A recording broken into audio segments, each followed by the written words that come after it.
Hola, buenas tardes. El día de hoy voy a hablar sobre la relación entre el Estado mexicano y la Iglesia Católica, con los subtemas de reivindicación del patronato y la separación de jurisdicciones entre ambas potestades.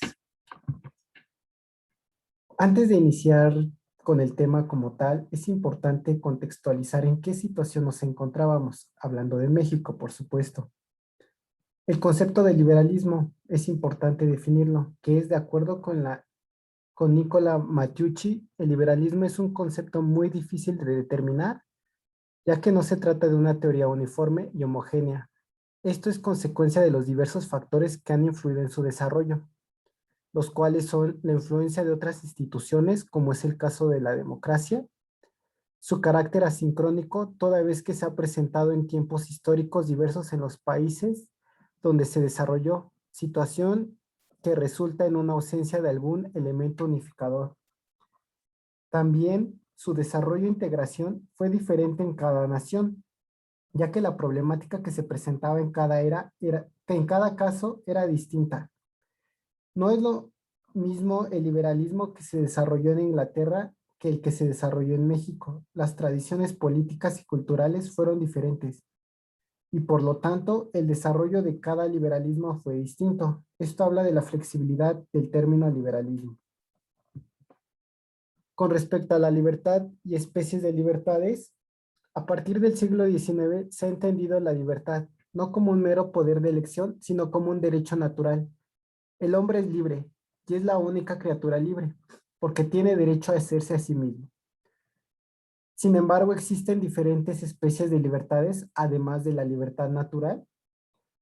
Unas de ellas son la libertad política, término que se aplica a los ciudadanos de cada estado en relación con la intervención de cada individuo, de acuerdo a la constitución de su país en relación a los asuntos públicos. También existe la libertad de conciencia, que es la facultad de adoptar y manifestar en sus diversas modalidades el pensamiento o acción del individuo, sobre toda clase de materia.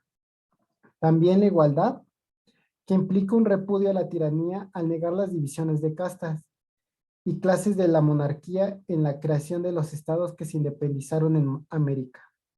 Con respecto a la fraternidad, se hace referencia a los intereses de los individuos al concluir que se encuentra la felicidad de la sociedad, ya que el beneficio de uno es el de las demás personas. Por lo que el liberalismo en México, ya en 1800 el liberalismo como ideología estaba ampliamente difundido. Dicha influencia podemos ubicarla en tres fuentes. Una de ellas la tradición española, la ilustración francesa y el federalismo norteamericano. Con respecto al laicismo, una de las principales transformaciones provocadas por el liberalismo individualista fue la desvinculación de una de las principales corporaciones que durante la colonia ejercían el poder. Estamos hablando de la Iglesia Católica, quien había fungido como uno de los principales coadyuvadores del poder político, constituía una fortaleza económica que aseguraba su política. Se le obligaba a redefinirse, no sin renuencia, ante la ideología liberal. Para el liberalismo mexicano, el laicismo fue un proceso caracterizado por dos aspectos, uno económico y otro político. Con respecto a la relación entre el Estado mexicano y la Iglesia Católica, desde la época colonial, las relaciones entre la Iglesia y el Estado no fueron precisamente armoniosas, debido principalmente a dos factores: la lucha por la supremacía política y los límites por la propiedad de bienes inmuebles. La corona pretendió limitar el poder de la Iglesia en las Indias, al igual que sus propiedades. Esta política se inició desde la época de Carlos V, emperador que se enemistó incluso militarmente con los papas de su tiempo.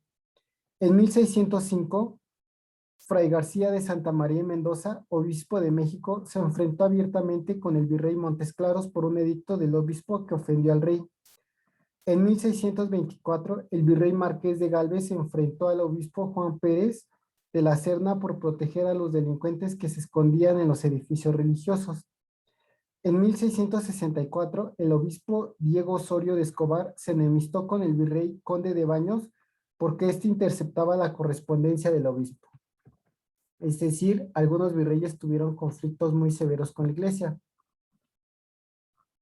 Continuando con la explicación, la relación entre el Estado mexicano y la Iglesia Católica en la guerra de insurgencia, mientras el bajo clero apoyó y de hecho encabezó el movimiento, el alto clero se manifestó enemigo de los insurgentes, lanzando contra ellos decretos de excomunión y anatema.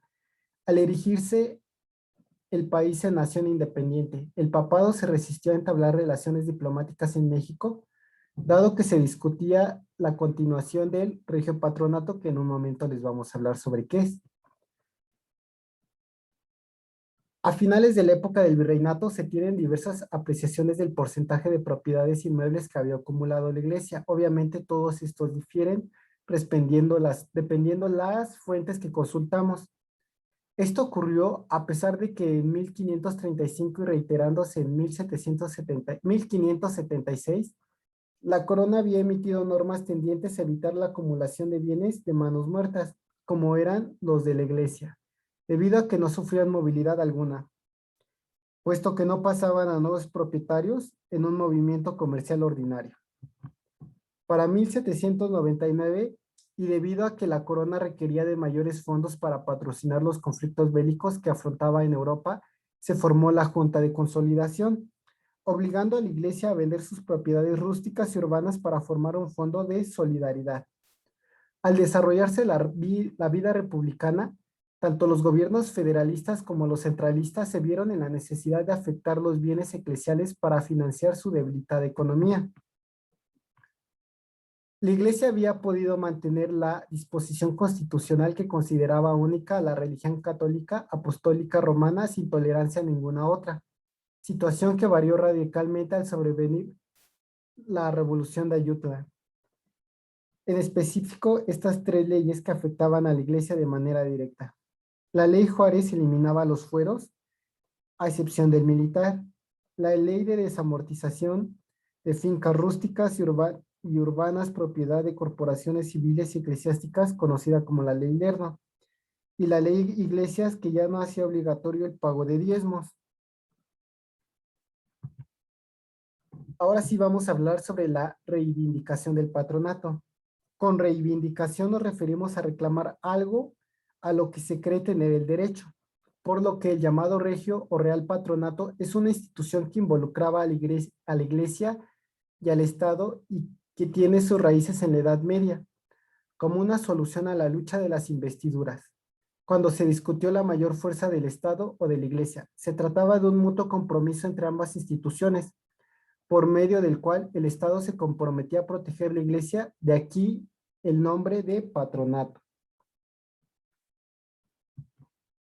A cambio de ello, la corona tendría las siguientes prerrogativas respecto a la iglesia: control sobre el establecimiento de todos los edificios eclesiales, la posibilidad de delimitar arquidiócesis y parroquias y presentación de candidatos a ocupar plazas parroquiales vacantes, la regulación de tránsito de sacerdotes y religiosos, también la fundación y administración de instituciones de beneficencia de la iglesia, la supervisión de las fuentes de financiamiento de la iglesia, especialmente la proveniente de donaciones, la intervención directa o indirecta de los tribunales religiosos, la intervención o censura de las comunicaciones entre el clero nacional y el Papa. Esta figura política jurídica fue implementada en América al pactar con la Corona de Castilla la práctica del regiopatronato. Por tal razón, los virreyes se convirtieron en vicepatrones de la iglesia. El gobierno de Iturbide pretendió entablar relaciones diplomáticas con la iglesia, pero se encontró con serios obstáculos: la falta de reconocimiento por parte de esta a la independencia nacional. Con el Papa Pío VIII, el presidente Anastasio Bustamante logró que se nombraran obispos, aún sin obtener el reconocimiento del Estado Vaticano. Finalmente, para 1836, con el Papa Gregorio XVI y el presidente José Justo Corro, la Iglesia reconoció la independencia de México y se entablaron las relaciones diplomáticas entre ambos estados. Cuando terminó la Guerra de Reforma, el gobierno de Benito Juárez ordenó la expulsión de los embajadores de España y Ecuador y el nuncio apostólico, y de algunos obispos mexicanos porque apoyaron abiertamente el gobierno conservador. Posteriormente, al triunfo de la República de 1867, se rompieron relaciones diplomáticas con los países que habían reconocido al imperio de Maximiliano, entre ellos el Estado Vaticano, con el cual se volvieron a reanudar hasta el gobierno del presidente Carlos Salinas de Gortari. Ahora, a continuación, es importante ver que con respecto a las separaciones de jurisdicciones entre ambas potestades, el mayor debate del Congreso Constituyente de 1856 a 1857 se dio en torno al contenido de algunos artículos que particularmente afectaban a la Iglesia. El artículo tercero, que es sobre la libertad de enseñanza; el artículo quinto prohíbe los votos monásticos; el artículo séptimo, la libertad de imprenta; el artículo 13 prohíbe los fueros a excepción del militar; el artículo 27 prohíbe la propiedad religiosa; y el artículo 123 afirmaba que corresponde solamente a los poderes federales ejercer las disposiciones legales en vigor referentes al culto religioso. Con todo y los avances que se lograron con esta constitución, limitando el poder político y económico de la Iglesia, los liberales radicales no quedaron totalmente satisfechos porque hubieran querido que se estableciera la tajante separación de potestades públicas y religiosas, es decir, la separación de Estado e Iglesia.